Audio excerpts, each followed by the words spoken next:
नमस्कार विद्यार्थ्यांनो, लवकरच काय होणार आहे, आर टी ईची ॲडमिशन 26-27ची ते चालू होणार आहे.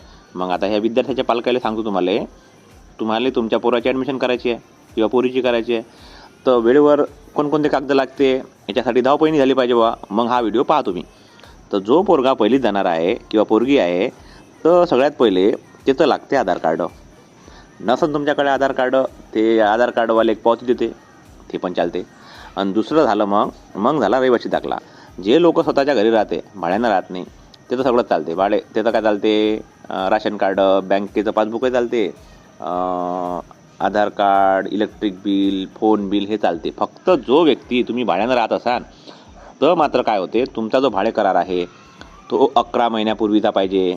आणि तो जो रजिस्ट्रार राहते ना, तालुक्याच्या ठिकाणी बसते, त्याच्याकडून ते प्रमाणपत्र पाहिजे. या सगळ्या गोष्टी, ह्या 2 महत्त्वाच्या गोष्टी आहे, म्हणजे आधार कार्ड आणि रहिवासी दाखला. तिसरं आहे जन्माचं प्रमाणपत्र. हे जो आपला विद्यार्थी आहे ना, जो ॲडमिशन घेणार आहे पहिल्या वर्गात, त्याचंच लागतं जन्माचं प्रमाणपत्र.